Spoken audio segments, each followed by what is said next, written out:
pocos saben que ciertos alimentos, ciertas comidas, frutas, no sé, tú ya nos vas a explicar qué, no, nos ayudan a detener el envejecimiento, ¿no? El envejecimiento a partir de oxidantes, ¿no? El envejecimiento propio del diario, al exponernos, al salir a la calle, exponernos al sol, a la luz, a la radiación del día y a todos los otros factores que afectan a nuestra edad. De todas maneras, o sea, hay varias formas de abordar el tema, ¿no? A veces cuando me preguntan de antioxidantes, podríamos decir que el limón, que es algo fácil de conseguir, que todo el mundo utiliza para la cocina, es uno de los alimentos que mayor cantidad de antioxidantes tiene en su composición, ¿no? Así que de todas maneras se va a recomendar este alimento por los antioxidantes y por la composición que tiene. Pero hay otros factores que pueden resultar incluso igual o más importantes cuando hablamos de envejecimiento, como por ejemplo la fibra, ¿no? Si vemos las menestras, las frutas en general, frutos secos, semillas, los granos enteros o cereales, los tubérculos, todos ellos tienen fibra. Y la fibra es un componente que está directamente relacionado con el envejecimiento, porque, y justamente vamos al primer tema, ¿no? De los telómeros. Los telómeros son una parte del cromosoma donde el ADN no codifica. Al inicio pensaban de que no sirve esa parte, ¿no? Son la parte distal del cromosoma que no codifica, a diferencia del resto del ADN. Entonces, al inicio se pensaba, no sirve para nada, pero las investigaciones han determinado de que el telómero protege el ADN, el resto del ADN, ¿no? El que sí va a codificar. Entonces, su función es proteger. ¿Y qué es lo importante de los telómeros? La longitud que tienen. Si los telómeros tienen una longitud mayor, significa que la persona va a vivir más años y va a tener menos riesgos de enfermedades. O sea, no solamente es cantidad de años que vas a vivir, sino también la calidad de vida que vas a tener. Depende mucho de la longitud de los telómeros. Y esta longitud de los telómeros ya se ha estudiado qué factores hacen que se altere. Y uno de los principales es la alimentación. Eso quiere decir que las personas que comen más sano van a tener telómeros más largos. Exacto. Y eso se va a traducir en que van a vivir más años, van a tener menos riesgos de enfermedades crónicas y por lo tanto su envejecimiento se va, digamos, a enlentecer, ¿no? Y así es como que la alimentación tiene un impacto directo en la longitud de los telómeros en primera instancia y en segunda instancia en hacer que la persona viva más años y esté más sana, ¿no? Y en cuanto a la alimentación, se ha estudiado también qué causas de lo que comemos nos ayudan y nos empeoran la longitud de los telómeros, específicamente, ¿no? Claro. Y se ha visto que, por ejemplo, la fibra, que se encuentra en todos los alimentos que mencionábamos, ¿no? Menestras, granos enteros, tubérculos, frutas, verduras, frutos secos y semillas, esa fibra está directamente relacionada con tener telómeros más largos. O sea que mientras más comas alimentos naturales, tus telómeros van a ser más largos y por lo tanto te vas a enfermar menos, vas a vivir más años y vas a reducir tu envejecimiento, porque el envejecimiento es algo que no se puede detener. O sea que con los años, por las replicaciones celulares y dependiendo del gasto metabólico de la persona, va a haber de todas maneras un acortamiento del telómero. Pero cada vez que haces ejercicio, cada vez que comes sano, estás haciendo que este acortamiento sea menor. Incluso se ha postulado que el telómero podría alargarse hasta cierto punto o al menos no reducirse casi nada, lo que se traduce en que la persona no solamente está envejeciendo menos físicamente, Claro. por lo que podemos ver, sino también por dentro sus órganos, Interior. es como si fueran más jóvenes, ¿no? Tienen más chance de replicarse y que les vaya mucho mejor. Por eso es muy importante cuando hablamos de envejecimiento, hablar de telómeros, saber que estas partes de los cromosomas protegen el ADN y tienen un impacto directo en cómo vamos a envejecer, cuántos años vamos a vivir y qué riesgo tenemos de que nos den enfermedades crónicas, que en última instancia está muy relacionado también con el mismo proceso de envejecimiento, Claro. ¿no? Es importante eso. Es importante lo que acabas de decir, ¿no? Ahora la ciencia ya nos ha explicado, como tú has mencionado, haciendo un resumen, la ciencia ya ha explicado que la relación entre la alimentación y bueno, nuestra salud, desde la genética, como tú mencionas, desde la genética, hay factores relacionados, hay factores que influyen mucho en esto. Y bueno, yo gracias a ti, voy a ser sincero, gracias a ti en mi familia inculcamos el tema de comer los frutos secos, comer más semillas, comer más, agregar esto a a la dieta regular, ¿no? Porque sinceramente no tenemos vamos a decirlo, Cultura. buena costumbre, vamos a decirlo así, ¿no? Cuando uno ve la tienda o va a un centro de mercado a comer, a comprar comida de la semana, va por lo principal o lo común que vendría a ser el arroz, pollo, huevo, menestras, pero los frutos secos, las semillas, es lo último o quizás que ni siquiera lo compras, en verdad ni lo ves, ni lo buscas, ¿no? Claro. Eh, Gracias a ti, yo he aprendido eso y mira, ahora tiene una explicación, tiene un impacto científico, tener una buena alimentación para tener una buena longevidad, una buena etapa de adulto mayor, ¿no? Y Sí. bueno, también cumplir con ciertos paradigmas que se tenían antes, ¿no? De que bueno, tu abuelito, tu bisabuelito vivió ciento y pico años, comía 5 veces al día, comía no sé qué tantas cosas, ¿no? Y sí, pues de alguna manera tiene relación con lo que dices, ¿no? Antes comían más de estas cosas, estaba más al alcance de la mano, las nueces, las semillas y todo eso, ¿no? Acá es importante diferenciar la anécdota, o sea, los casos aislados que pueden haber, versus qué es lo que dice la evidencia científica, y sobre todo cuando estudiamos varios estudios juntos, se mezclan y sale un metaanálisis, ¿no? Que es un nivel de evidencia mayor, sobre todo si se hace una recopilación adecuada de los estudios y son estudios de calidad, ¿no? Entonces, cuando nosotros hablamos de, por ejemplo, alimentación sana, mucha gente se imagina que es algo muy difícil, muy complicado, pero la realidad no es que la gente tenga, por ejemplo, poca disciplina o poca fuerza de voluntad, o simplemente sea floja o ceda muy fácilmente. El problema es de que nosotros estamos jugando con la cancha inclinada. Si yo ahorita le digo a las personas, consígueme un plátano, se le va a hacer mucho más difícil conseguir un plátano que una galleta, porque simplemente en la carretilla que esté en cualquier lugar vas a encontrar galleta, pero plátano no. Entonces, a veces, y creo que es algo importante que se toque, ¿no? La gente cree que el problema es de ellos, ¿no? Pero en realidad el problema es que estamos jugando con la cancha inclinada en nuestra contra, ¿no? Se nos va a Sí, hacer pues. sumamente difícil y tenemos que informarnos mucho y desarrollar estrategias para ir en contra del sistema que ya te fomenta a comer la chatarra, a comerlo más rápido y a comer lo que usualmente no es tan nutritivo y más bien tiene muchas calorías, o sea que te puede engordar, ¿no? De lo que decías también es importante saber de que cuando una persona no se alimenta adecuadamente, está envejeciendo su cuerpo directamente. O sea, ya lo que hemos hablado de los telómeros nos da esa conclusión. Cada vez que como mal, estoy haciendo envejecer mi cuerpo más rápido. Ese nivel de daño se está haciendo. De hecho, hay unas investigaciones que relacionan la obesidad, el sobrepeso, con un mayor o más rápido envejecimiento. Por eso es importante estar en su peso adecuado, ¿no?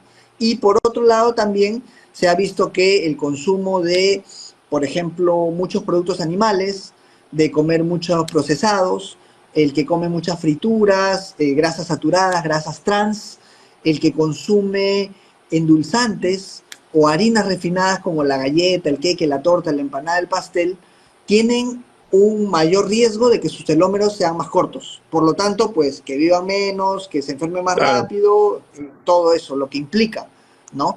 Y recuerdo que en una charla estoy hablando del huevo y que el huevo no es la mejor opción porque si tienes quinoa, la quinoa es mucho mejor, ¿no? Y una persona se paró y me dijo, doctor, pero mi abuelito ha comido huevo todos los días y vive 102 años, ¿no? Y Ajá. donde, ahí es donde uno puede ver que, claro, hay casos aislados, hay anécdotas, ¿no? Pero para empezar, que lo que se comía antes era diferente a lo que estamos comiendo hoy en día, ¿no? El animal se alimenta de una manera completamente diferente, tiene La, hormonas, la- tiene la antibióticos, entonces, industrialización está impactando en todos los alimentos, por supuesto. vegetales, Alrededor del verduras, mundo todo. se ha puesto de moda, por ejemplo, que las vacas pasteen. Lo que antes era lo normal, Sí, ahora exacto. ninguna vaca pastea. Es algo, sí. Entonces te Todas cuesta tienen muchísimo una más fuente cara de esa alimento carne, ya procesada. por Sí, sí, supuesto, sí. ¿no? Es Entonces la más, composición de creo la que la carne ya leche, cambió, carne, la vaca, la leche de esta vaca es más cara que una carne o una leche procesada que se alimenta una vaca de alimento procesado, ¿no? Sí, y ahora la moda, como tú dices, son granjas de unas 10 20 reses, vacas, vamos a decir eso, que se alimentan de pasto puro, sí, que es sí, algo que nosotros vemos todavía, gracias a Dios, todavía lo vemos en la sierra, ¿no? Cuando se va la vaca de una chacra a otra chacra comiendo por todos lados, pero sí, pues la industrialización ha impactado mucho y bueno, es algo que no se habla mucho, es algo que se habla poco, ¿verdad? ¿No? Estabas hablando en un momento de todos los factores y cómo las cosas han cambiado en todo momento, ¿no? Ahora y sabemos que diferenciar ciertos... Sí, y diferenciar lo anecdótico, o sea, los casos aislados, de lo que dice la ciencia, o sea, los metaanálisis, ¿no? Porque tu claro. abuelito puede vivir 102 años comiendo huevo todos los días, pero él puede Eh, tener una genética súper buena, que nadie Muy la buena, tenga, ¿no? exacto, O puede ser que tenga unos hábitos de hacer ejercicio todos los días, estar en su peso y todo lo que vamos a hablar ahora sobre el envejecimiento, todos esos factores que involucra el que envejecimiento. influyen, claro. Exacto. Y luego va a vivir largo, pero como le dije a esa persona que me preguntó, ¿no? Tu abuelito no ha vivido 102 años por comer huevo, sino a pesar de comer huevo. ¿Me dejo entender?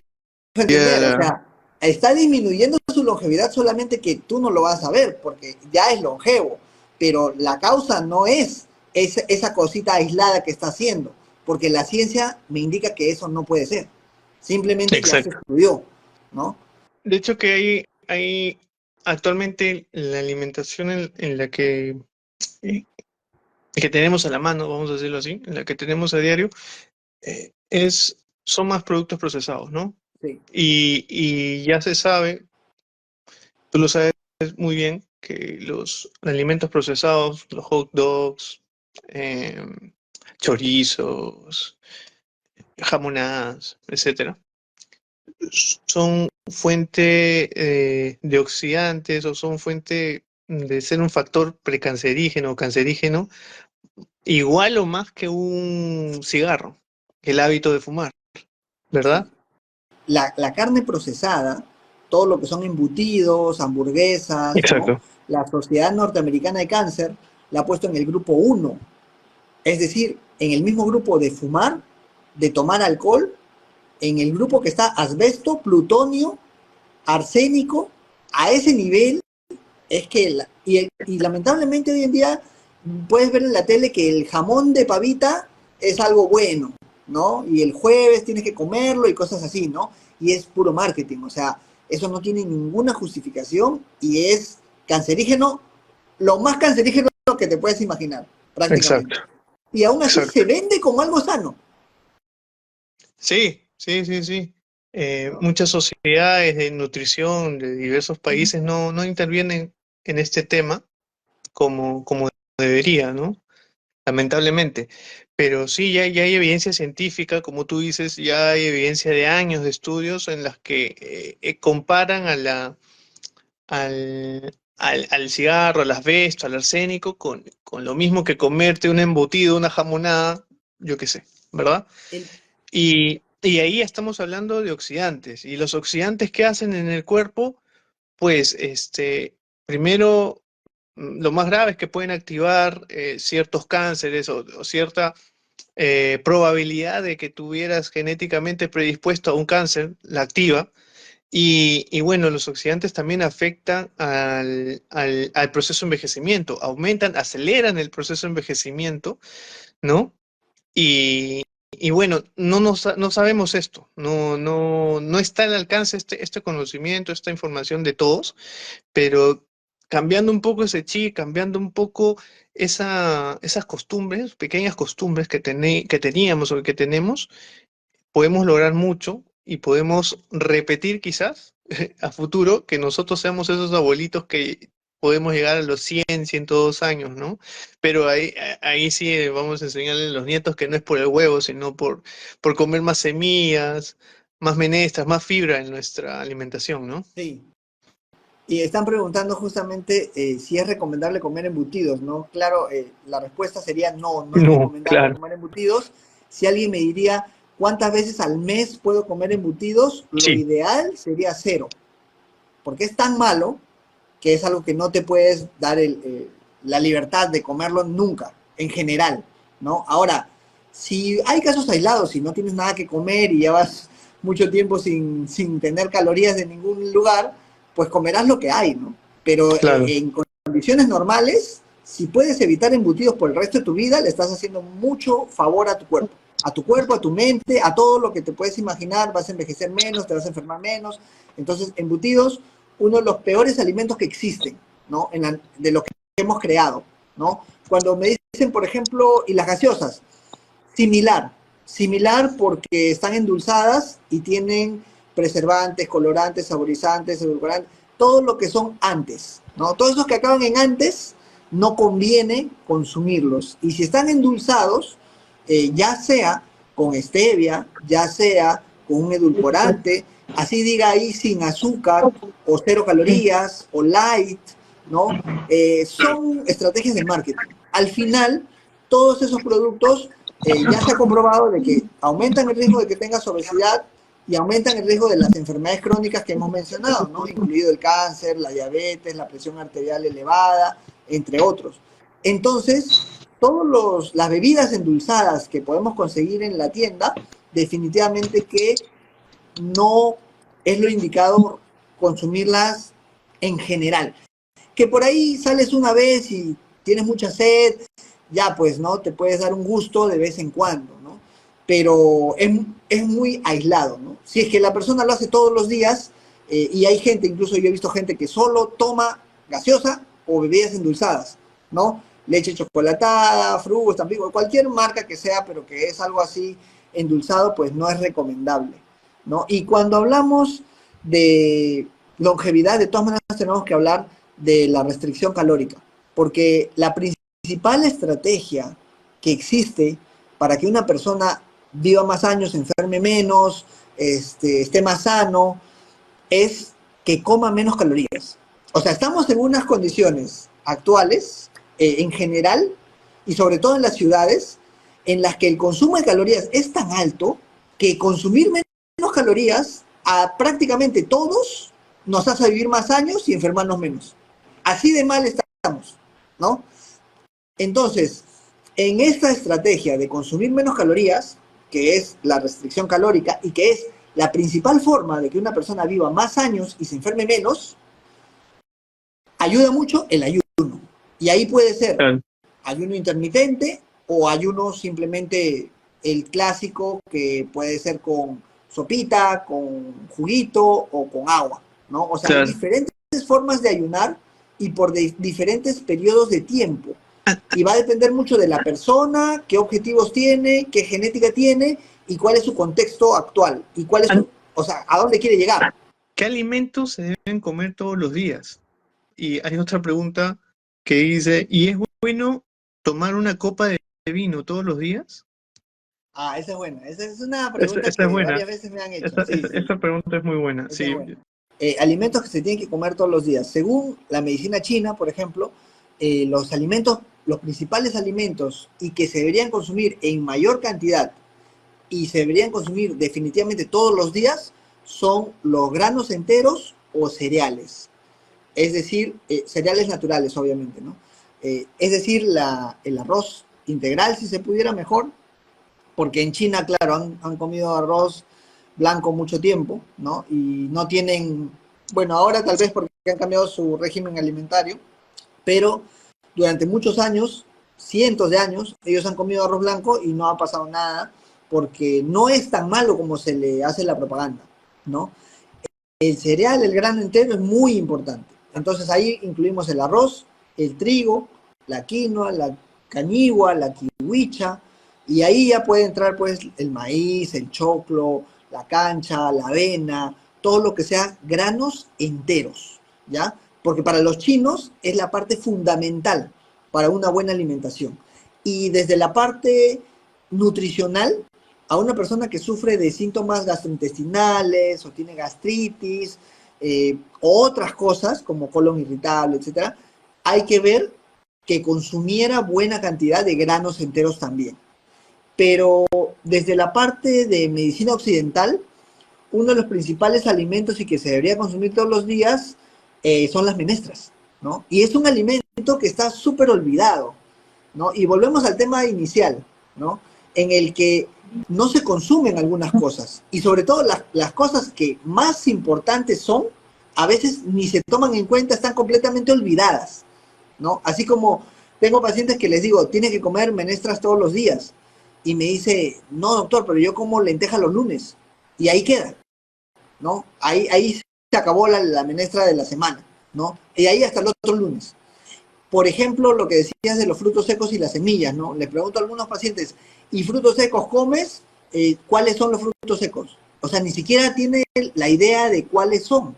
Obviamente, en todo el mes me dice la mayoría que no ha comido nada, y semillas peor, pues, ¿no? O sea, ya semilla de linaza, o la chía, o el ajonjolí negro, es algo que es muy, muy bueno, muy beneficioso, y que nos contaste que estás consumiendo y que te hace muy bien, pero que la mayoría de personas desconoce y no lo suele consumir, ¿no? Entonces, frutos secos son buenos, semillas son buenos, lo más importante según medicina occidental serían las menestras que se deberían consumir todos los días, obviamente remojándola 24 horas, obviamente que sea un tercio del plato, no demasiado, porque puede ser más difícil de digerir si es que es mucho, ¿no? Y por el lado de la medicina china, los granos enteros, como el arroz, el trigo, la avena, la quinoa, que son sumamente importantes para una buena salud.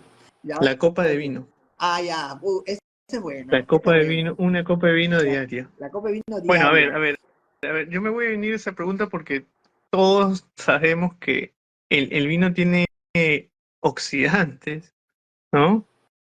Antioxidantes, perdón, antioxidantes, ¿no? Y bueno, Tiene, o sea, tiene, particularmente es algo que por ahí como que tiene su lógica, ¿no? Empezando de ese punto, ¿no? cuando hablamos de el vino tiene, si es que vemos la parte alcohólica, se podría considerar un oxidante por el alcohol, Claro. ¿no? Porque va a tener reacciones en el cuerpo que no son beneficiosas, para nada. O sea, el alcohol, de ninguna fuente, de ninguna manera y en ninguna cantidad que puedas, medio, o una, o dos, o tres tazas, no importa, siempre hace daño. Volvemos a Así repetir, es. el alcohol en cualquier presentación que exista es dañino.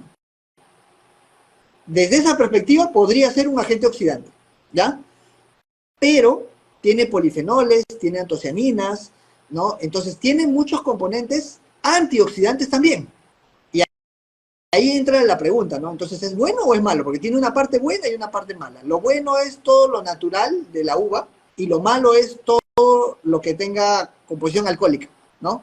Entonces, y justo preguntan, ¿es bueno para el corazón? Es bueno, Porque como tenía exacto. antioxidantes y polifenoles, se le atribuye muchos beneficios y una disminución en el riesgo cardiovascular al vino por su composición, ¿ya?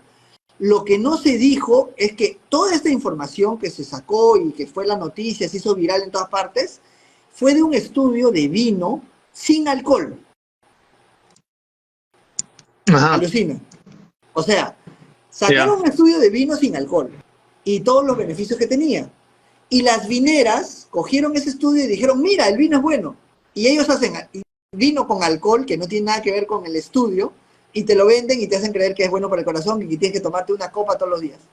Entonces, Otra estrategia de marketing. exactamente.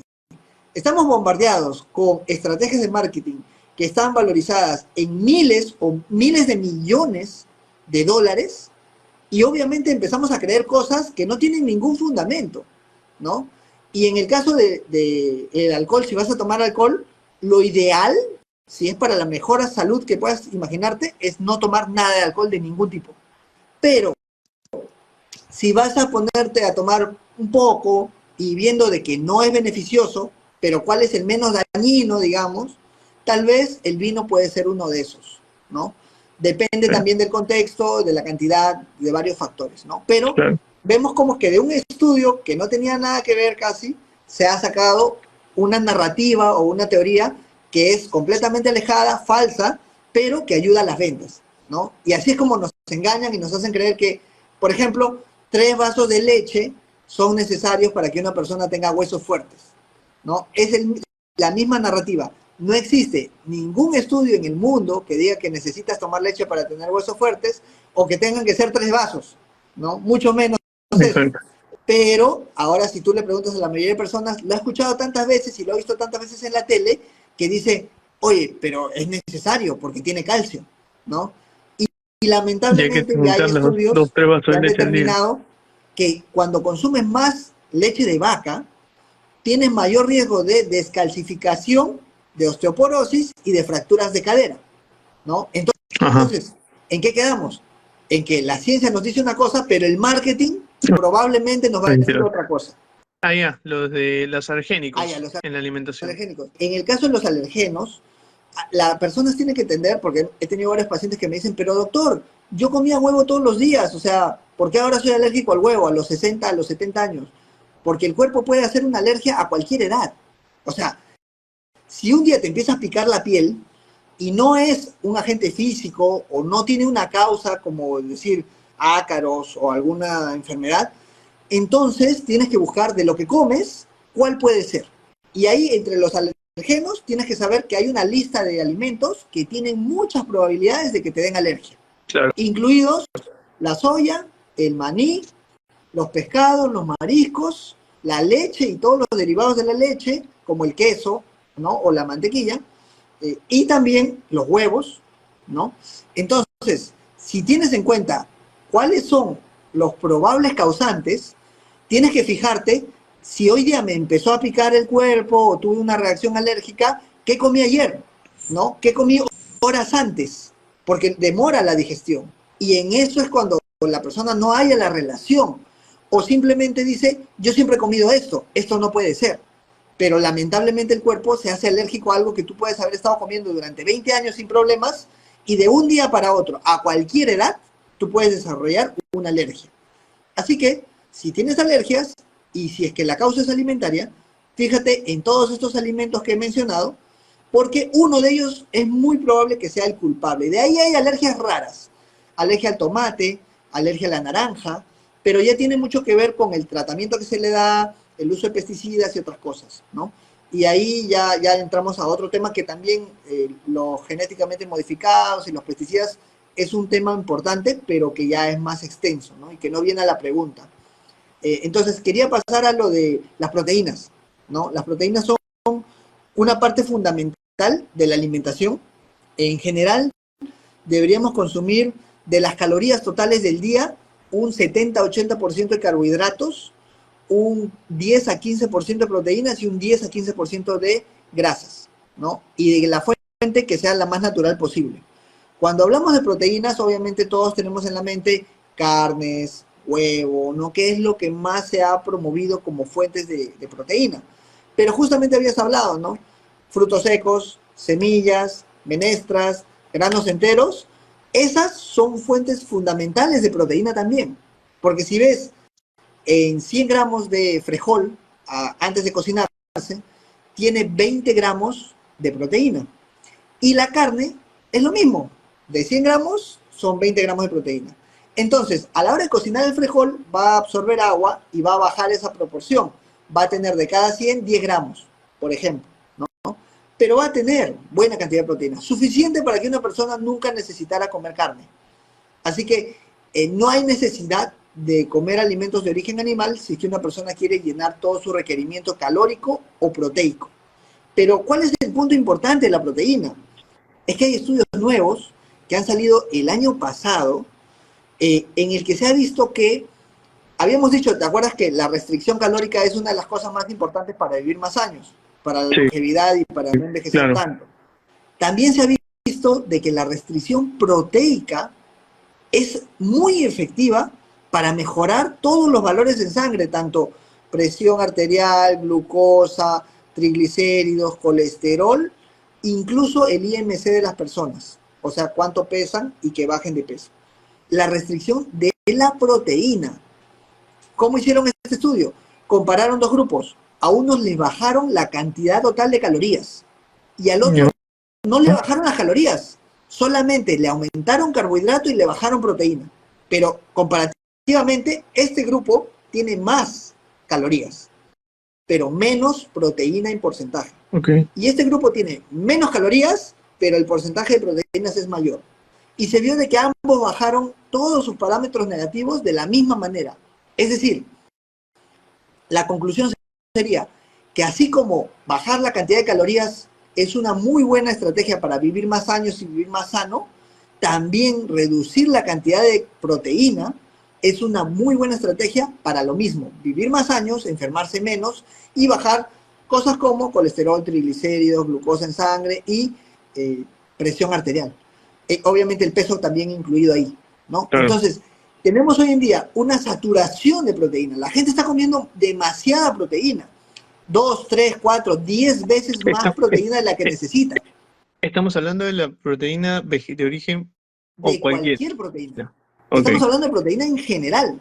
Porque si bien es cierto, la proteína vegetal es mucho más sana que la animal, también si comiéramos mucha proteína vegetal podría haber repercusiones, pero difícilmente va a pasar mucho con la vegetal porque tiene fibra, fitoquímicos y otros componentes que impiden que haya demasiada proteína por un lado y por otro lado que cause tanto estrago en el cuerpo, ¿no? Porque, por ejemplo, la fibra impide que la glucosa suba mucho. La fibra hace que la presión arterial disminuya. La fibra hace que el triglicérido y el colesterol también se reduzcan. Entonces, obviamente el frijol es una muy buena opción comparado con la carne. No significa, ojo, que la gente todos tengan que ser vegetarianos o veganos. No. Simplemente ser conscientes de que no se necesita comer tanta carne y que si lo reduces, te va a hacer mucho bien. Porque las poblaciones, y es algo que ya se estudió, las poblaciones que viven más de 100 años en todo el mundo, las más longevas, tienen un consumo de carnes, incluido pollo, pescado, cualquier animal, su carne, 6 veces menor a lo que consumimos en las ciudades. 6 veces menor. Entonces, ya se ha visto, ya sabemos qué es lo que tenemos que comer. El problema es que este tipo de estudios no se difunde mucho, porque no hay dinero vendiendo frijol, el dinero se gana vendiendo huevo y carne, ¿no? Y ahí está la industria. Entonces, lamentablemente, otra vez volvemos a lo mismo, marketing, ventas, y también pues hay que ganar dinero, ¿no? Pero la evidencia está, ¿no? Solo que no se difunde. Ya se estudió, de eso no hay dudas. El problema es que no se hace mucha difusión de eso. Y luego viene una persona que, por ejemplo, puede ir al gimnasio, que se está comiendo 6 huevos al día, que es algo completamente errado. Incluso a veces he visto que se lo comen crudo, o sea, que quieren arriesgarse a que le dé una salmonelosis, ¿no? O sea, no, ya están desafiando la vida, ¿no? Y estas personas, como tienen buena genética y tienen buenos hábitos en general de estilo de vida, pues les va bien, se ven bien, están en forma.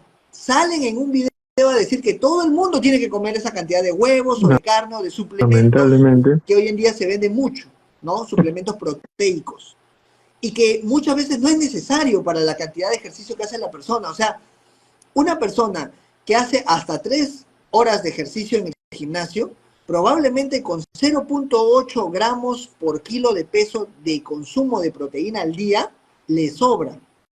Y eso es fácil de alcanzar si tienes una alimentación balanceada, incluso siendo vegano, vegetariano o casi cualquier alimentación que lleves, ¿no? Te pongo un ejemplo, cuando fui al gimnasio, el trainer me dijo, si tú no consumes este pote, ya sea de soya, de arvejas o de suplemento proteico de cualquier tipo, de la carne, del huevo, de la Ajá. leche, no vas a crecer. Y en 3 meses subí 15 kilos de músculo comiendo 7 semillas.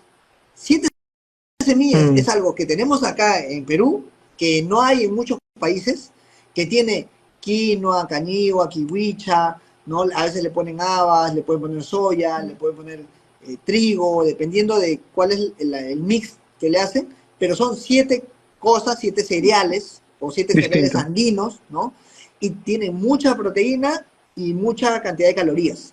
Al que va a subir de peso, esa puede ser una opción. ¿La ventaja cuál es? El precio es más barato, la cantidad de proteínas es menor, tiene también carbohidratos que son muy buenos para la persona que quiere hacer ejercicio, ¿no? Y que son necesarios, y también no tiene colesterol, triglicéridos, ninguna de esas cosas que te podrían causar daño y que se encuentran usualmente si comes huevo o comes carne. Exacto. Ya hay fisicoculturistas, ya hay mm, professional lifter, levantamiento de pesas profesionales, de levantamiento de peso, ¿no? Que son veganos Sí. y son, bueno, son bien musculados en el sentido de que su masa magra está muy por encima de lo normal, o sea, es un físico de cualquier persona entrenada para el tipo de peso, de cargar peso elevado, ¿no? Eh, entonces, ellos ya han visto, se han visto estudios, hay unos cuantos que, eh, así como tú, ayudan a divulgar que no es necesario tanto el tema de las carnes y los huevos en la alimentación para aumentar de peso muscular, ¿no? El consumo de proteínas puede ser mayor en personas que son deportistas olímpicos o Exacto. fisicoculturistas, powerlifting, todo eso que incluye un mucho mayor, una exigencia soberbia, ¿no? De alguien que va a dedicarse a eso al 100%, o sea, esa es su profesión, compite y se dedica solo a eso, entrena muchas horas al día y su requerimiento calórico es altísimo. Esa persona sí podría consumir más calorías y más proteína. Pero tenemos que tener en cuenta una cosa.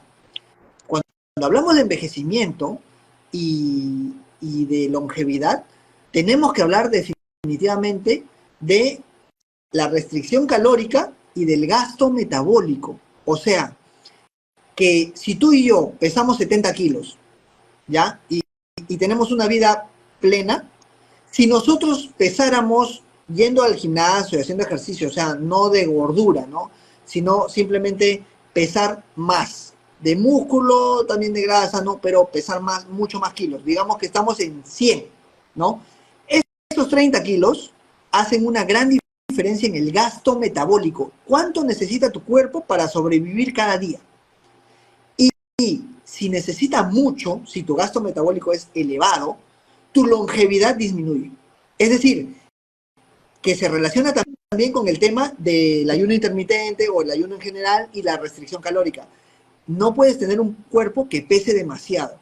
Si tú eres fisicoculturista o quieres estar grande porque compites en ese tipo de deportes en los que cargas peso y necesitas obviamente masa para cargar más, vas a hacerlo, vas a necesitar más y está bien para tu profesión, pero si lo vemos desde la parte de salud, a pesar de que esa persona está en forma y hace ejercicio todos los días, su salud está más disminuida o está peor que si pesara 20 o 30 kilos menos e hiciera la misma cantidad de ejercicio y comiera menos. Ajá. ¿No? Y es muy importante decirlo, ¿no? Porque va de la mano con todo lo que hemos mencionado. La gente más longeva no pesa mucho, en general. Así no haga ejercicio o haga ejercicio, va a pesar menos. ¿Ya? Importantísimo. Ahora sobre el aspartame, es un edulcorante, no nos sirve mucho porque al final nos va a decir que no tiene azúcar, pero tiene otros efectos, ¿no? Si lo vemos desde la parte científica, de todo lo que se ha estudiado hasta ahora, hay estudios que dicen que al consumirlo tienes mayor riesgo de subir de peso, ¿no? Porque libera ciertas neurotransmisores, hormonas del apetito que hacen que tú después de consumir eso que es light o cero, te dé más hambre y comas otras cosas. Para compensar, porque tú esperabas un dulce con calorías y como esto no tiene muchas calorías o no tiene nada de calorías a veces, tu cuerpo te empieza a pedir calorías. Es como que te tomas esta bebida, las gaseosas. La mayoría de gaseosas cero tiene aspartame, ¿no? Te tomas el aspartame, pero te va a dar hambre de comerte una hamburguesa, o comerte un pan, comer algo. O algo endulzado que simplemente pues va a Ah, cumplir con esa o algo función endulzado. que Un tú chocolate. esperabas, ¿no? Tu cuerpo es Ajá. como que, ya, ¿y dónde están las calorías? ¿Y dónde está el dulce? O sea, está dulce, pero ¿y las calorías? Y te abre el apetito. Por eso que hay muchos estudios que lo relacionan con un aumento de peso. Entonces, eso Claro. cero light, vuelvo a repetir, o sea, es engañarse, ¿no? Pero, de que tiene cero calorías es cierto.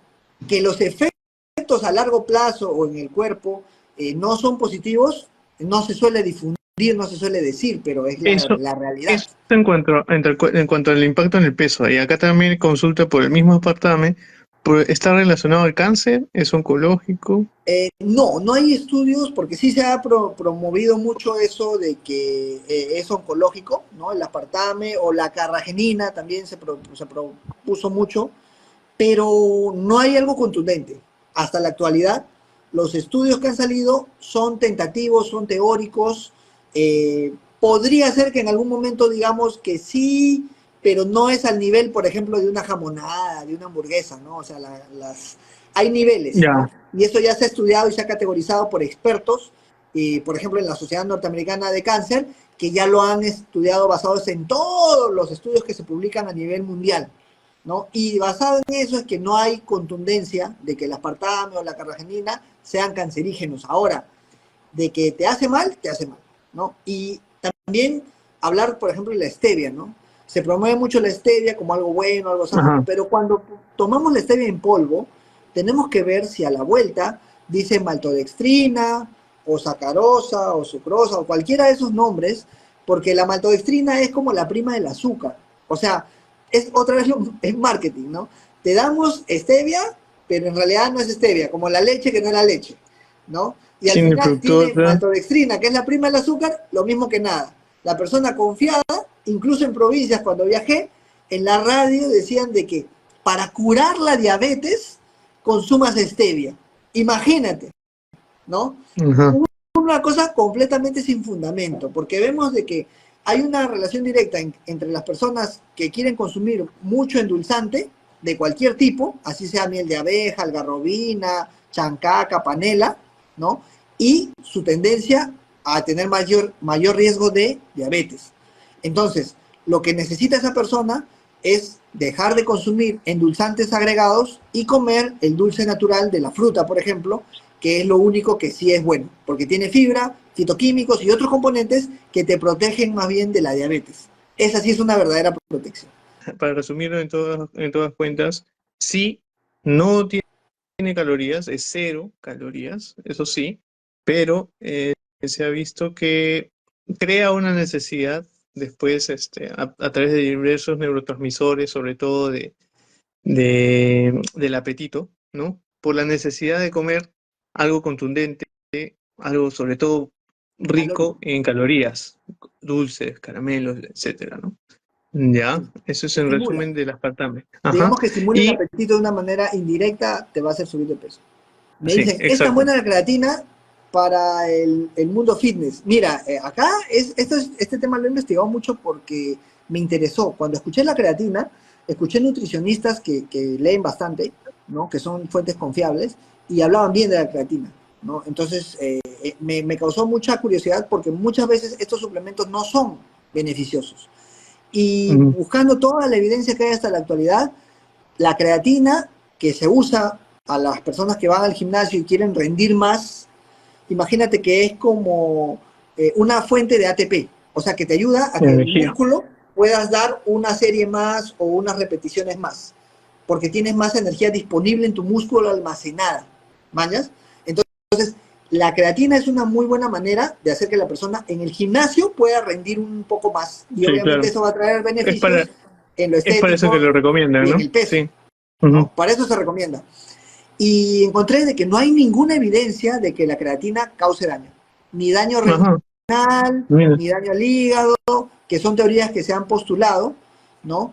Y claro. que ya está comprobado, al menos con los metaanálisis que se han hecho y con todo lo que se ha investigado, de que la creatina es uno de los pocos suplementos que tiene mucho beneficio a la hora de hacer el gimnasio o hacer ejercicio y que no tiene mayores efectos adversos o problemas que se podrían presentar. Pero, salvando eso, ¿no? Ahora, hemos hablado de la evidencia científica más importante, ¿ya? Ahora hablemos de lo anecdótico, porque también en este lado tenemos que hablar de lo que puede pasar en algunos casos. Digamos que una persona tiene tendencia a una enfermedad renal, tiene tendencia a una enfermedad cardiológica o una enfermedad del hígado. Esa persona tiene que tener cuidado con cualquier suplemento, porque es un tema ya que lo tiene de nacimiento. Digamos que es su talón de Aquiles, digamos que es débil a eso. Y en ese caso sí se ha reportado un joven que por consumir creatina, no en altas dosis ni siquiera, en dosis pequeñas, tuvo falla renal, ¿no? Ajá. Pero es un caso aislado, ¿ya? Va a depender mucho de tu genética, va a depender mucho de qué otros hábitos tienes y en qué momento de tu vida estás, porque una persona pues que está pasando por temas emocionales, que está teniendo una mala alimentación en general, o que no está durmiendo, o que está con mucho estrés, su cuerpo, incluido el riñón, van a reaccionar de manera muy diferente a lo que el otro 99.9% de la gente va a reaccionar, ¿no? En ese No. sentido, yo no uso creatina, yo probablemente nunca la use por el pequeñísimo, muy pequeñísimo riesgo anecdótico que pudiera haber. Pero si me preguntan la evidencia, pues actualmente no hay mayores riesgos de consumirlo. Perfecto. ¿Cuál es el ayuno más recomendable, ¿no? Primero que nada, ¿es recomendable? Y si es recomendable, ¿cuál sería el más apropiado? Habíamos dicho que la principal estrategia para vivir más años y enfermarse menos es restricción calórica. Comer menos calorías, así de sencillo. Comer menos proteínas, o sea, una cantidad adecuada para la persona, 0.8 gramos por kilo. El 99% de la gente es suficiente con eso, ¿no? A menos que seas un olímpico o alguien que se dedica solamente a lo físico, ¿no? Y estás compitiendo. Tiene que justificarse en una competición, porque si no, no tiene ningún sentido que comas tanta proteína, ¿no? O que tu gasto calórico sea demasiado excesivo, como los maratonistas, etcétera, ¿no? Obviamente hay casos, pero son casos muy, muy excepcionales. Quiero que quede muy claro, ¿no? Entonces, en esas personas sí se puede consumir más calorías, se puede consumir más proteínas, pero en el resto de la población, en la gran mayoría de personas, como somos nosotros, que vamos al gimnasio 3 horas, etcétera, al día, y que hacemos porque queremos estar bien, o vernos bien, o sentirnos bien, no necesitamos consumir ni tantas proteínas ni tantas calorías. En ese sentido, al que quiere vivir más años y vivir menos enfermo, tiene que restringir sus calorías, tiene que restringir sus proteínas a un mínimo que sea suficiente para que funcione su cuerpo perfecto. Y por eso es que el ayuno en general y en particular el ayuno intermitente son muy buenas estrategias para que la persona logre sus objetivos de estar en el peso y en general esté mejor de salud, ¿no? Sí recomiendo el ayuno intermitente. Al inicio yo no creía mucho en eso, pero tuve pacientes que me preguntaban y querían hacerlo y lo iban a hacer igual. Entonces yo, para guiarlos, tuve que leer bastante y fuimos de la mano en su proceso del ayuno intermitente, que usualmente puede empezar con unas 10 horas, 12 horas de ayuno, que es lo más sencillo, pero que hay gente que ni siquiera llega a 10 horas de ayuno, ¿no? Porque come hasta las 12, 1 de la mañana y se levanta a las 7 a tomar desayuno, entonces esa persona ha hecho 6 horas de ayuno, ¿no? ¿Y cuál es la ventaja que tiene el ayuno? Pues que tu nivel de digestión es limitado, o sea, tú si consumes la misma cantidad de calorías en un periodo más corto de tiempo, no vas a poder digerir todo. Mucho de eso se va a perder y ahí vas a bajar de peso, ¿No? ¿no? Es una de las estrategias, ¿no? Una cosa que tiene que quedar claro es que no hay un límite de horas, ¿ya? La gente puede decir, por ejemplo, escuché muchas veces esto, ¿no? Si haces un ayuno, pero no llegas a 16 horas de ayuno, no sirve, no hace nada. Y es completamente falso. La persona que hace Ujú. ayuno de 10, de 12, de 14 horas, le puede ayudar muchísimo. Bueno, No ya. hay un mínimo de horas que tengas que cumplir. Ujú. Tampoco hay un horario en el que tengas que hacerlo. Puede ser un ayuno, lo usual es en la noche. ¿Por qué? Porque la peor hora para digerir alimentos es la noche, ¿ya? Nosotros estamos hechos para digerir alimentos en la mañana y en la tarde, pero no en la noche. Entonces, si puedes hacer Ujú. tu ayuno a partir de las 6 de la tarde, o 7, 8, 9, mucho mejor. Te Mm, vas y haces tu ayuno hasta la mañana. Y en cuanto al límite de horas, ¿cuánto es lo máximo? Hay gente que hace más de 24 horas de ayuno. sí, Va a depender mucho de cómo se siente esa persona físicamente, y hay cosas que son ya temas genéticos y temas del medio ambiente y del contexto. Ya, ejemplo, persona que está muy estresada o que duerme mal, esa persona va a producir más ácido en el estómago y menos moco. Va a tener de por sí, de arranque, una tendencia mucho más alta a tener gastritis. Si esta persona hace un ayuno de más de 24 horas, es probable que la persona ya no pueda tener un buen sistema digestivo o su claro. digestión empeore, porque el ayuno es muy largo para ella. Y ha pasado y he visto en pacientes. Y entonces tu cuerpo te está diciendo que al empeorar tus síntomas digestivos, ese es tu límite. Ya no debes hacer eso. Si más de 24 horas te trae molestias digestivas, no hagas más de 24 horas. Haz 16, haz 18, haz 20, hasta donde tu cuerpo se sienta cómodo, y ahí quédate. Y entonces, ¿cómo hago si es que ya estoy en el máximo de horas que mi cuerpo me está permitiendo y quiero seguir bajando de peso? Come un poco más sano, ¿no? Porque al final y al cabo, si una persona hace ayuno intermitente, pero va a comer solamente pizza y hamburguesas y gaseosa, lamentablemente tengo que comunicarles de que los resultados no van a llegar, ¿no? Que si bien Claro, es cierto, es mejor que comer lo mismo, pero distribuido todo el día, pero al final es casi lo mismo. Entonces, mucho va a tiene terminar que siendo ver lo mismo. con qué cosa comes, no solamente cuántas horas lo comes. Está bien. Hay otra pregunta y creo que la puedes resolver haciendo un resumen de lo que ya mencionaste antes. ¿Y las proteínas también son recomendables para personas con sobrepeso? Imagino que deben ser las proteínas, Cualquier tipo, no, pero sí, suplementos cualquier tipo, ¿no? probablemente, ¿no? Ajá, sí, imagino que va por suplementos. Sí, como habíamos dicho, ¿no? Reducir la cantidad de proteínas es una de las mejores estrategias para bajar de peso, ¿ya? Entonces, reducir, no aumentar, reducir las proteínas, ¿ya? Tengo lamentablemente pacientes que llegan y me dicen, doctor, el trainer me dijo de que coma 6 huevos al día y está en sobrepeso, está en obesidad. Ese huevo no le sirve a esa persona, ¿ya? Entonces, la regla clara que yo tengo, obviamente el suplemento menos, porque está más concentrado aún en cantidad de calorías y Ah, de proteínas. sí, La regla que yo uso en el consultorio es: toda persona que tiene sobrepeso u obesidad, prohibido comer huevo. Así. ¿Por qué? Porque el huevo es una de las mejores fuentes, más baratas, más rápidas, más accesibles de proteína y de calorías. Pero no es que tenga pocas calorías. O sea, la papa tiene mucho menos calorías que el huevo. Entonces, si tú quieres bajar de peso, come papa y deja el huevo. Pero la gente hoy en día, y debido a la mala información y al marketing, y a que la papa no tiene un buen negocio en cuanto a ganancias, sataniza la papa, deja de comer papa, come el doble sí. o triple de huevo, y cuando empieza a engordar no entiende qué está pasando. Y la única explicación que se le viene a la mente a esa persona es que no tengo la disciplina. Es que comí No, una cosa inadecuada y es mi culpa.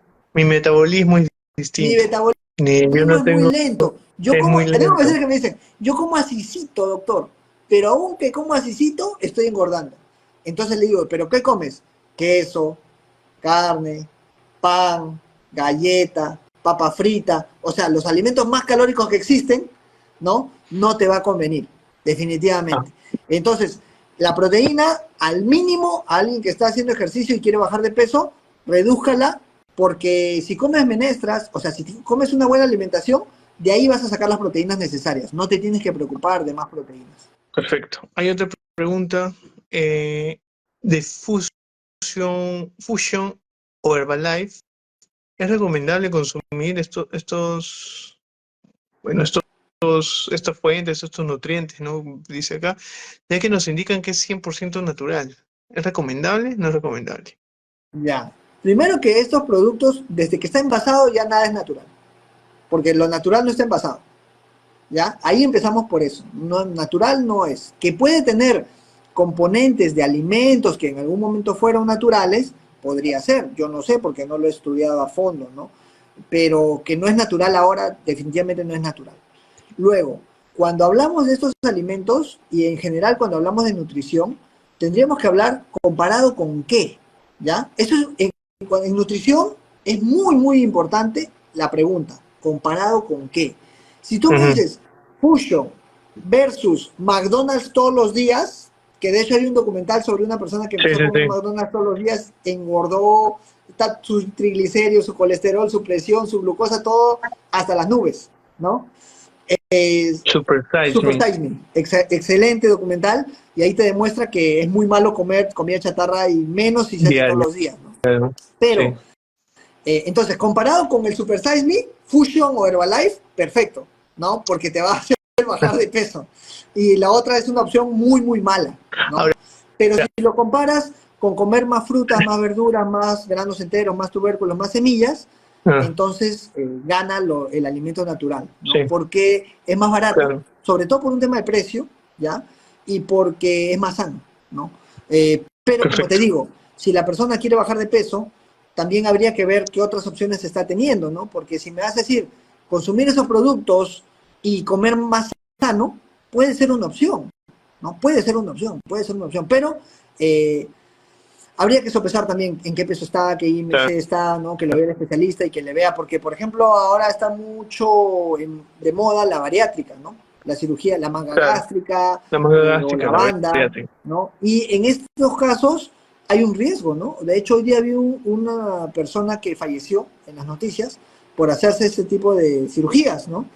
Pero también he visto muchos casos de pacientes que les ha ido muy bien, Muy bien, ¿no? Y han sí. revertido sus niveles de glucosa, están normales, o sea, le va muy bien, su peso está Eh, bien, su yo creo que al presión final no es arterial para bajó. todos. Esta Exacto. intervención, mi opinión es que no es para todos, ¿no? No es para todos, igual que cuando me hablan de cannabis, ¿no? Que a veces me dicen, doctor, cannabis, ya todos quieren cannabis, ¿no? Pero está de moda, es útil, hace bien, pero no es para todos. Así Eso tiene que quedar claro, es. ¿no? Y en el caso de la bariátrica es lo mismo, ¿no? Es una opción, pero hay que ver con qué lo comparamos. Porque si tu Ajá. opción es comer más sano, y viene una persona y me pregunta, me dice que a un familiar le han recomendado que se haga la cirugía bariátrica, pero su IMC no es de obesidad mórbida, es de obesidad tipo 1, o sea, está recién más de 30 y menos de 35, ¿ya? O sea, Ajá. no es indicación, al menos hasta donde yo había leído antes, no era indicación de una cirugía bariátrica, ¿no? Y me dice de que el cirujano le había dicho que la mejor opción era la bariátrica para que su resistencia a la insulina se revierta. Y la realidad es de que con alimentación tú puedes revertir tu resistencia a la insulina y tu diabetes, ¿no? En el 90 y tantos por ciento de los casos. De hecho, mi madre y mi hermana son diabéticas y ellas han mejorado su alimentación, bajaron de peso y ahorita, gracias a su esfuerzo y a que se han informado adecuadamente, sin metformina ni ninguna pastilla, sin insulina, porque mi hermana estuvo 6 meses, 3 meses o 6 meses con insulina, sin nada, sus glucosas de ambas normales. No comen perfecto, pero comen lo suficientemente bien para no necesitar pastillas, ¿no? Perfecto. Entonces, si tienes resistencia a la insulina, si tienes glucosa elevada, mira qué opciones tienes, ¿no? Y si es que ya has probado muchas cosas y no nada te ha resultado y estás muy obeso y tienes problemas graves de salud, la bariátrica puede ser una opción, ¿no? Bueno, saludos y gracias a los comentarios de Recuperando Sonrisas. Eh, Aquí hay una pregunta, doctor, ¿pero comer papa engorda? Y sobre todo si son fritas o solo se deben comer sancochadas. Bueno, sí, pues la papa frita es rica, ¿no? Claro, Y creo que es la que más nos hará comer de esa forma, ¿no? Porque la papa sancochada es seca y bueno, te aburre rápido, creo yo.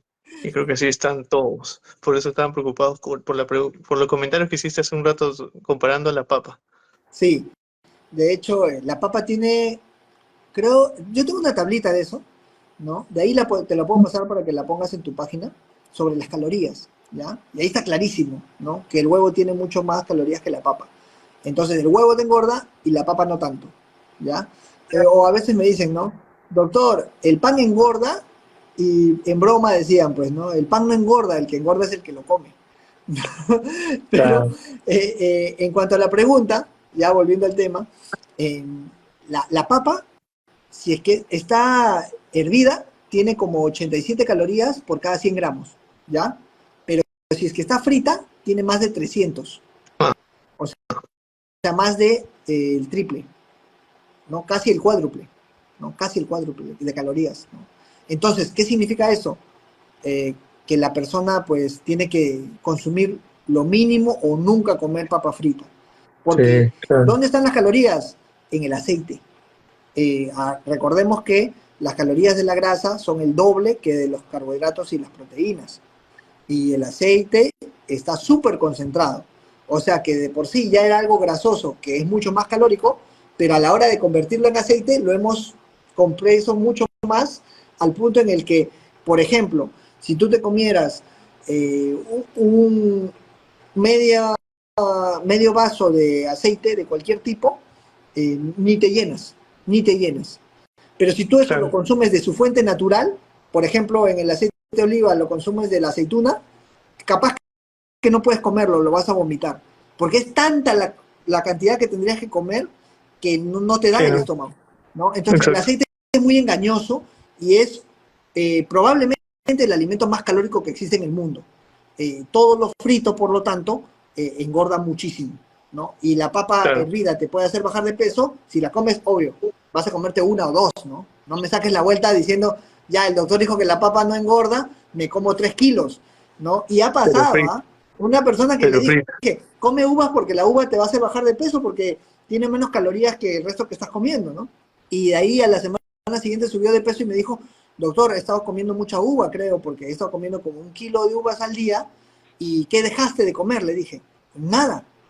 Entonces, el chiste para que uno baje de peso es quitar algo y poner algo que tiene menos calorías. No Claro. simplemente decir, oye, Claro. esto tiene pocas calorías y me como el triple, el Voy a cuádruple y no comerlo quito nada. más. No, Claro. más bien le está Sí. sumando, pues. Todo lo que estamos hablando aquí hasta el momento es en base a los conocimientos que tiene ya el doctor William Flores desde su formación, ¿no? En China, en todo lo que es acupuntura y medicina tradicional china, valga la redundancia. Nos fueron 3 años que estudió allá y bueno, todos los conocimientos que está aplicando ahora, explicándonos y facilitándonos en esta transmisión, son científicos, son en base a artículos, en base a investigaciones que bueno, yo sé que viene investigando y viendo esto muy a fondo desde hace varios años, ¿no?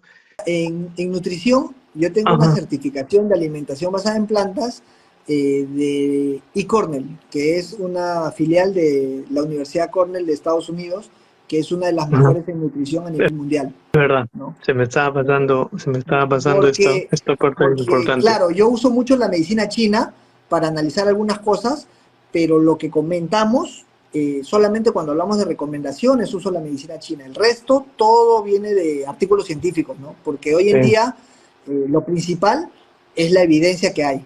Si no, por ejemplo, tú me puedes decir, pero a mí me va bien comiendo papa frita y te veo sano y todo, ¿no? Pero es que, ¿qué otras cosas haces? ¿No? estoy Entonces, claro. hay muchas cosas anecdóticas. Gente que tiene una genética muy buena, hace cosas que nadie debería hacer, pero se ven bien físicamente y la gente les cree, ¿no? Entonces, no nos podemos guiar de los anécdotas o de las cosas solamente, sino que tenemos que ver mucho qué nos dice la evidencia y cuando comparamos, pues, 100.000 personas, no solamente un caso aislado de una persona, Yo ¿no? no consumo sal, doctor William. ¿Eso es bueno? Bueno, Ya, mira, esta es buena yo pregunta. la puedo responder. Creo que sí sería bueno, Sería sobre bueno todo en el hablando de hipertensión. contexto de una ciudad, porque nosotros en teoría deberíamos consumir máximo 1 gramo de sal al día. Y hoy en día en las ciudades comemos hasta más de 10 gramos, o sea, más de 10 veces la cantidad máxima que debiéramos de comer. Estamos estamos Si te hablando de los preguntan, alimentos regulares, ¿no? Que cocinamos en casa. ¿Te refieres a sí, eso? o sea, Ok. lo que comes en tu casa, lo que comes afuera, todo. El Todos juntos, menú, 10 o si comes gramos. chatarra, Ya, ya es más todavía, ¿no? claro, Eh, claro. pero lo que tenemos que tener en cuenta es de que todo ser humano y animal necesita sal, necesitamos sal. Solo que necesitamos una cantidad muy, muy pequeña, que casi se hace imperceptible si lo vas a comer así. De Sí, hecho, hay personas que no consumen sal en líneas generales, pero a la hora que tú ves su alimentación, de vez en cuando comen afuera, y todo eso tiene sal. ¿No? Si compras cualquier cosa que compres, casi todo tiene sal. Incluso hay cosas como galletas dulces que también le ponen sal. A la avena que puedes comprar afuera también le ponen sal, si es que está hecha ya, como de carretilla, ¿no?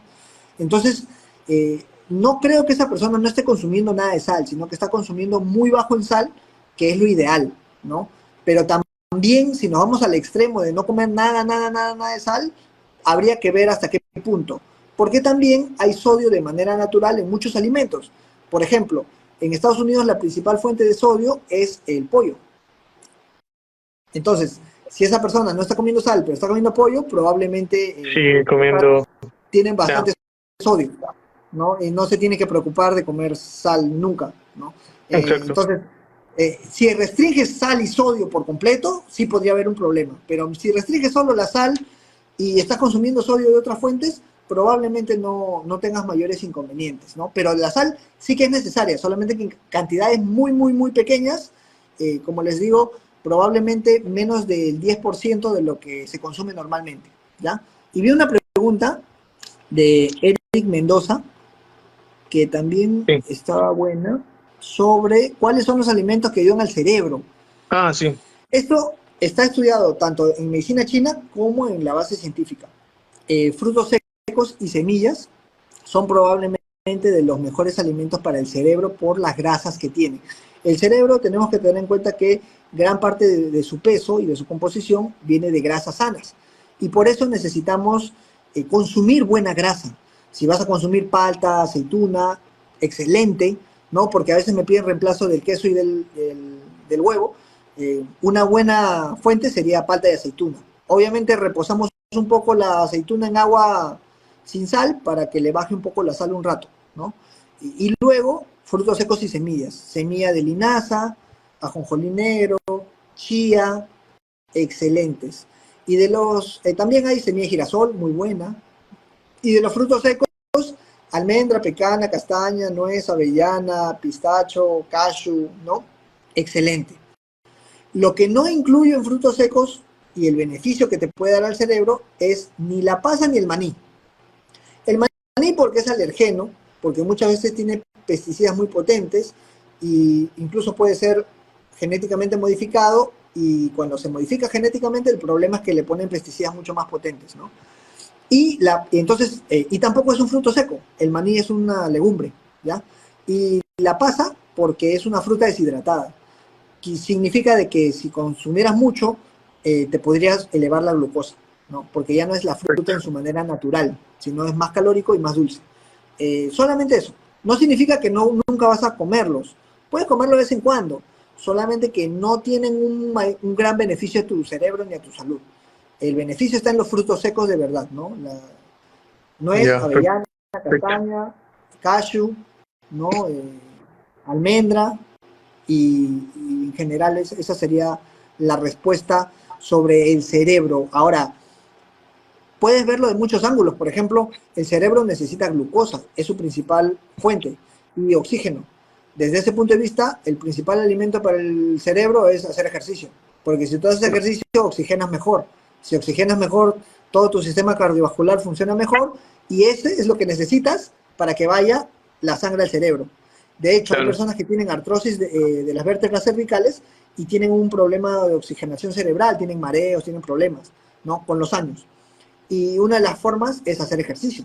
Si tú haces ejercicio, tu postura mejora y tus vértebras van a estar alineadas para que cuando pasan las carótidas o las arterias vertebrales también van a tener un mejor flujo de sangre y entonces no vas a tener problemas de circulación o de irrigación. Y por otro lado, si vemos el tema de la glucosa, es muy importante, es el principal alimento del cerebro, comer Lo mismo que habíamos dicho antes, carbohidratos Claro. sanos, ¿no? No pues azúcar o harinas refinadas como la galleta, ¿no? Sino más bien fuentes naturales de carbohidratos que se van a convertir en glucosa. Por ejemplo, menestras, granos enteros como el arroz, el trigo, la avena, tubérculos como la papa, el camote, la yuca, y esa sería lo mejor para el cerebro. Los 6 meses comienza la alimentación complementaria de cualquier bebé, ¿no? Entonces, la consulta es si los frutos secos, en general, las semillas, eh, podemos darlas en triturados a un pequeño de 6 meses. Esto puede ayudar o sea, viéndolo desde el punto de vista de que los beneficios que tiene para el cerebro. Sí, en general sí, pero habría que ver la calidad de los frutos secos que se le están dando a la persona, porque ha visto algunos casos, pocos, de personas que han tenido reacciones alérgicas a algunos frutos secos, ¿no? Y mucho tiene que ver con que algunas veces el fruto seco, sobre todo los más baratos, digamos la almendra o algunos otros, tienen un proceso de cultivo diferente, ya sea que le ponen más pesticidas o que su composición no es la misma, o cuál será la razón por la que el fruto seco da más riesgo de alergias. Y como el bebé recién está empezando a comer otras cosas, no queremos que corra ese riesgo, ¿no? Pero en general, como siempre decimos, ¿no? En nutrición, depende con qué lo comparemos. El chancho o la leche de vaca o el huevo son muy alergenos y casi siempre van a ser más alergenos que los frutos secos. Desde esa perspectiva, mejor darle frutos secos triturados o como una leche que se puede preparar, ¿no? Que darle la otra opción, ¿no? De comer alimentos que son mucho más alergenos o que tienen más chance de que no le cause una buena reacción a la digestión del bebé, ¿no?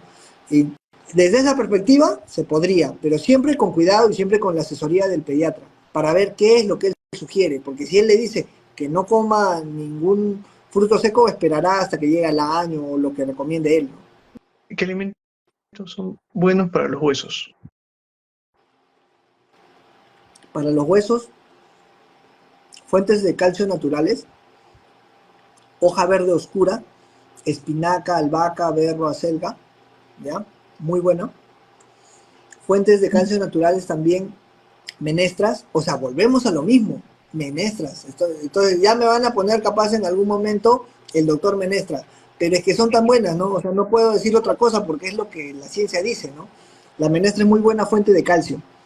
También los granos enteros, lo mismo que decían los chinos, ¿no? Pero en el caso de conseguir calcio.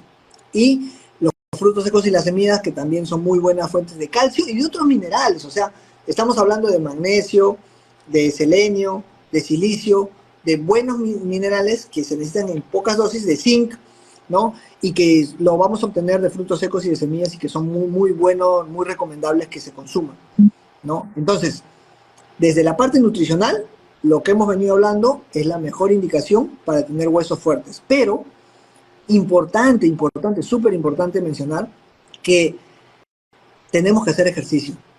La única manera que el calcio que tú consumes se vaya al hueso es que haya un estímulo de ejercicio.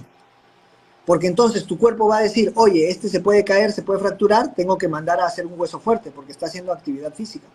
O es decir, que si tú entrenas tus músculos, acompañando a esos músculos fuertes, van a venir huesos fuertes. Entonces, es prácticamente indispensable que una persona que nunca quiera tener osteoporosis, que consuma Tiene que hacer actividad física. buena fuente de calcio y que haga ejercicio. Ah, y no tomar Entonces, leche de vaca, claro, ¿no? Porque que corre el riesgo de que descalcifica, ¿no? pueda tener descalcificación. Perfecto. Hay una pregunta más y creo que esa sería la última. El, respecto al hongo Ganoderma, ¿qué opinión tienen? Esto viene porque antes, o sea, yo no sabía nada de es como un líquen, ¿no? Eh, y antes yo no sabía nada del ganoderma, pensé hasta que, como siempre se toma con el café, que era como un tipo de café, ¿no? Pero se le añade al café, entonces le da propiedades, ¿no? Y tiene buenas propiedades, el ganoderma en general. El problema es que a veces el precio no es tan barato, entonces desde esa perspectiva, si es que es algo que no me da gran beneficio en salud y me cuesta más o menos caro, no me conviene, ¿no? Mejor comer algo más sano, ¿no? Y más barato. Por eso no es mi preferencia, pero puede ser útil en algunos casos. ¿Cuándo es el problema? Y es lo principal que he visto con mis pacientes, ¿no? Que una persona que consume Ganoderma tiene gastritis. Entonces, desde ya les digo, persona que consume Ganoderma no puede tener gastritis. Si tiene gastritis ya no debe consumir Ganoderma. Ni Ganoderma, ni café, ni té. Y ahí entra el mismo tema del matcha, que es como un té verde, pero que está más concentrado en cafeína y también está más concentrado en ciertos componentes del té, ¿ya? Que impiden la absorción de, por ejemplo, el hierro, ¿no? Lo que sea, la cuestión es de que si tienes gastritis, no consumas ni matcha ni Ganoderma con café, ¿ya?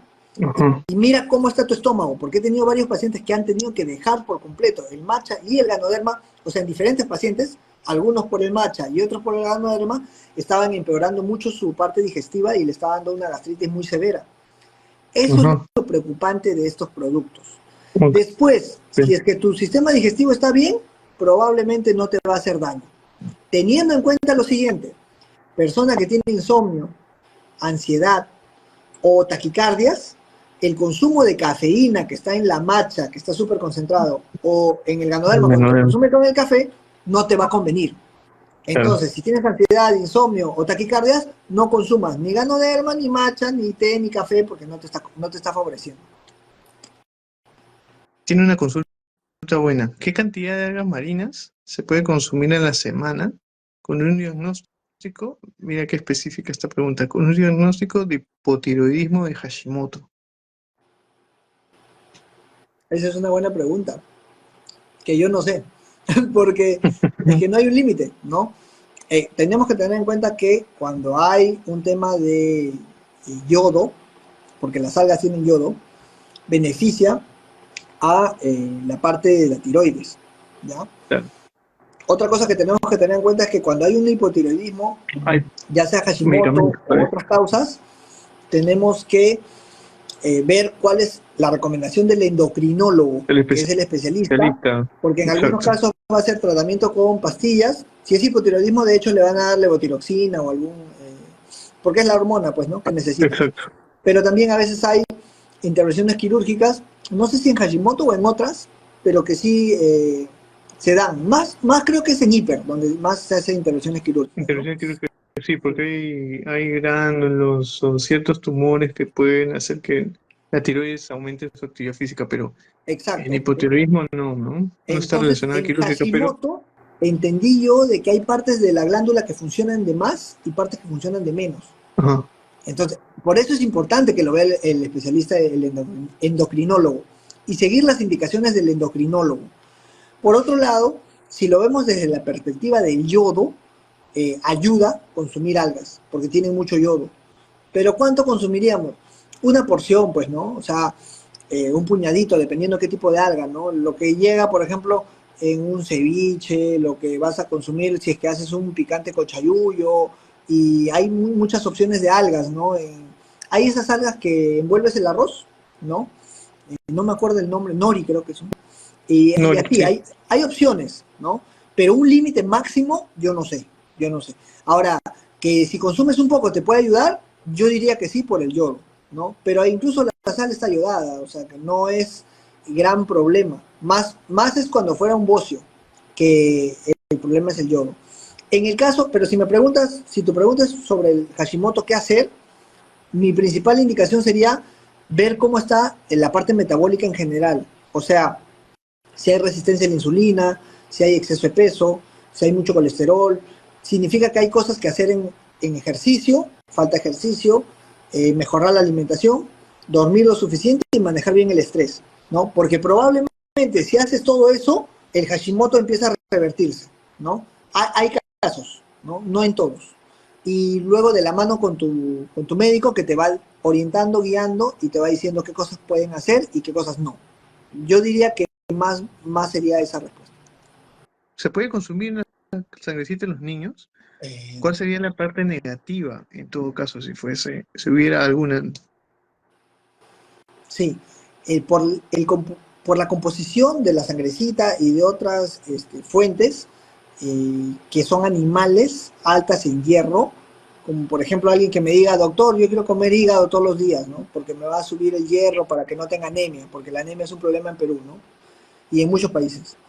Eh, no es una buena opción porque si comes mucha sangrecita y mucho hierro de origen animal, aumentas tu riesgo de cáncer de colon, por ejemplo, ¿no? Entre otros, ¿no? Pero el principal, el más estudiado, es cáncer de colon, ¿no?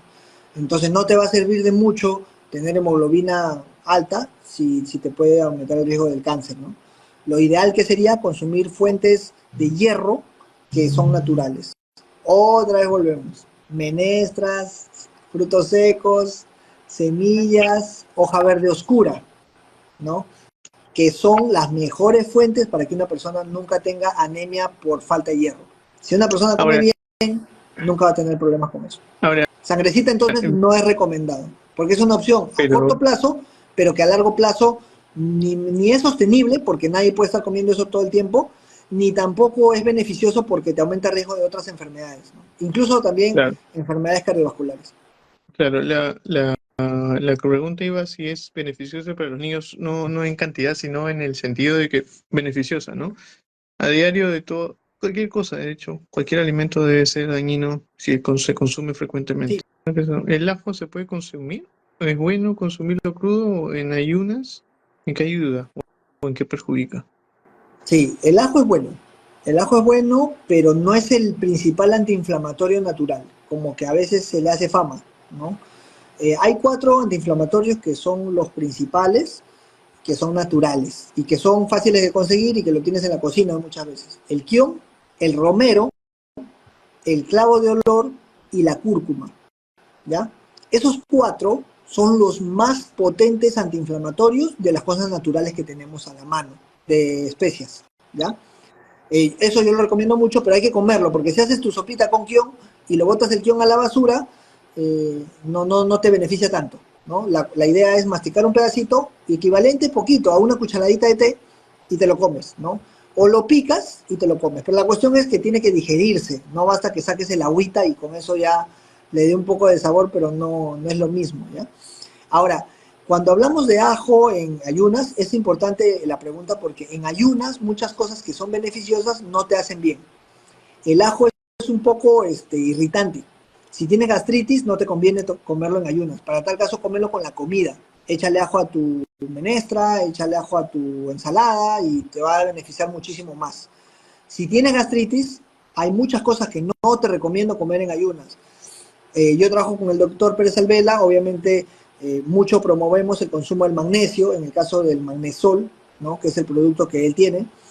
Y el magnesol es muy bueno y se promueve mucho en ayunas, pero si tienes gastritis, nuevamente, no te recomiendo consumir nada casi en ayunas, ¿no? En ese sentido, te recomendaría usar el magnesio, el magnesol, después de las comidas, después del desayuno o después del almuerzo, o en la noche, después de la cena, si es que es para dormir, ¿no? Para dormir mejor, que a muchos pacientes les ha ayudado, ¿no? Luego, suplementos.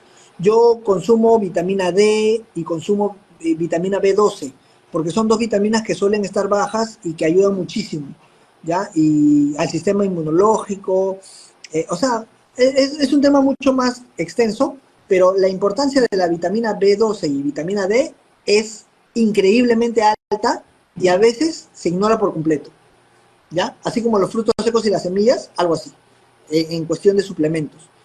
Y cuando consumo estos suplementos lo hago después del desayuno. Nuevamente, no lo suelo consumir en ayunas porque puede irritar. Y a la persona que no está acostumbrada o que tiene un estómago débil o que ya tiene gastritis, no le conviene.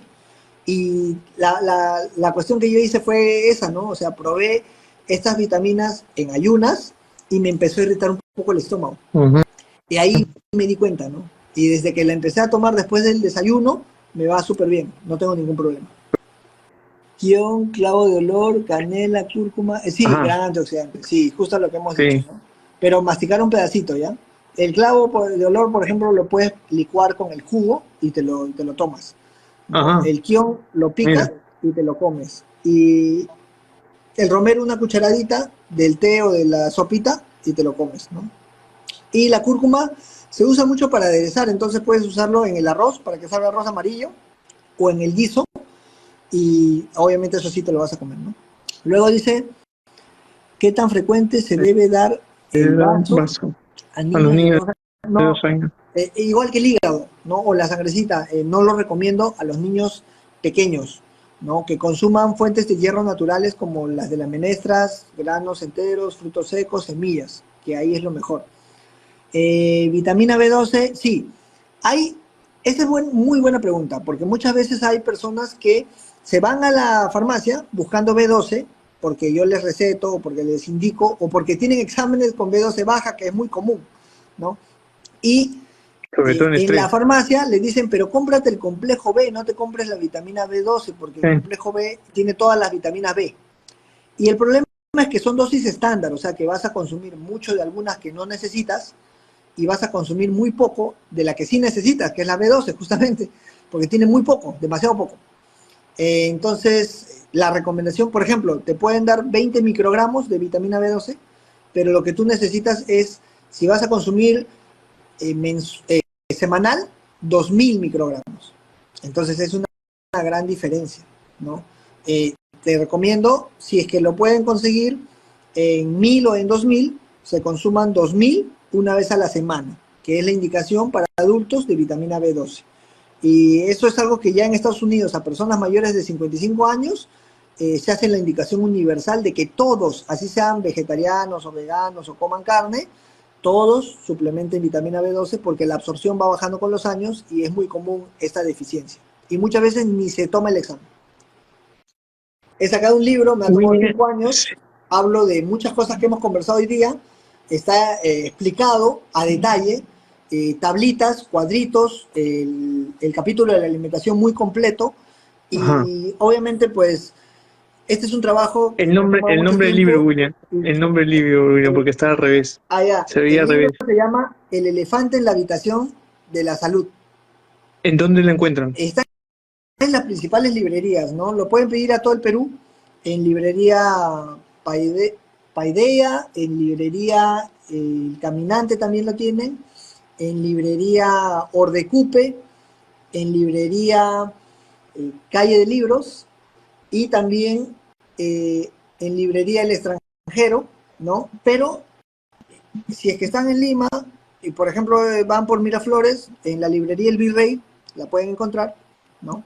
Y en la página, en mi página que es Doctor Will, creo que preguntaron mi página, Sí. Doctor Will, ahí voy a subir este video, ¿no? Ya editado, obviamente, y ahí está también todas las librerías donde se puede conseguir, ¿no? Lo envían a provincias, incluso si me contactan yo también lo puedo enviar, yo mismo a veces hago eso, ¿no? Lo envío por Olva, creo que es Olva la empresa, ¿no? Y llega pues en un día, ¿no? Entonces, hay El muchas nombre lo opciones. puedes repetir.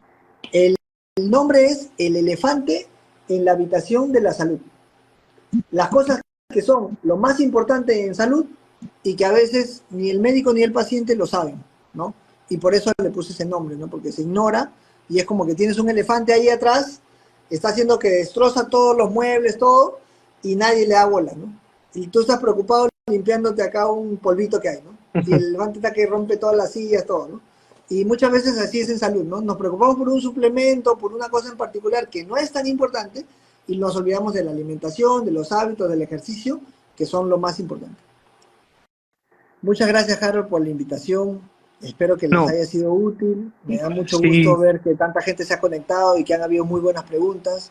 Creo que hemos sí. respondido de la mejor manera lo, todo lo que, en base a lo que hemos leído y lo que hemos podido estos años recolectar. Y cuando lo pongan en práctica y cuando vean los resultados, avísenme, ¿no? Ujú. Porque siempre me da mucho gusto escuchar los testimonios de la gente que se cura pues el hígado graso, la diabetes, enfermedades crónicas que a veces la gente se rinde o se esperanza en una pastilla y que si tuvieran la información adecuada, no es falta de motivación, no es falta de interés, no es flojera, es que no se le informa adecuadamente muchas veces al paciente. En la clínica Provelo, nosotros más allá de ver la parte estética, también damos un soporte nutricional, ¿no? Y estas recomendaciones que hemos hablado ahora, también las llevamos al consultorio para completar y mejorar el estilo de vida, ¿no? mejorar el estilo de vida y tener un impacto en todo nuestro organismo, ¿no? En general. Y mejorar la calidad de nuestra vida, ¿no?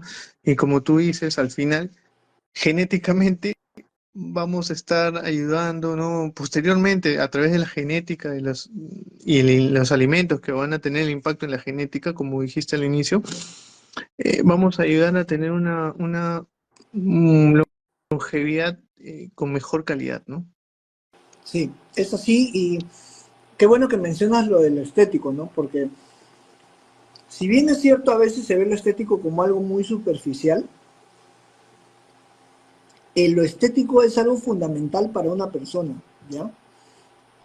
Pongamos el caso de, hay un psicólogo, no recuerdo el nombre, pero su estrategia para que la persona mejore su confianza en sí misma y pueda desenvolverse mejor y hacer un desarrollo personal adecuado, es decir, que su mentalidad mejore, que es una de las cosas más difíciles de lograr, y su primera estrategia es estética. Hacer ejercicio, cuidarte, verte bien, y todo eso te va a hacer sentirte mejor y te va a dar Exacto. la confianza necesaria para que tomes mayores pasos a futuro y mejores tu salud en general.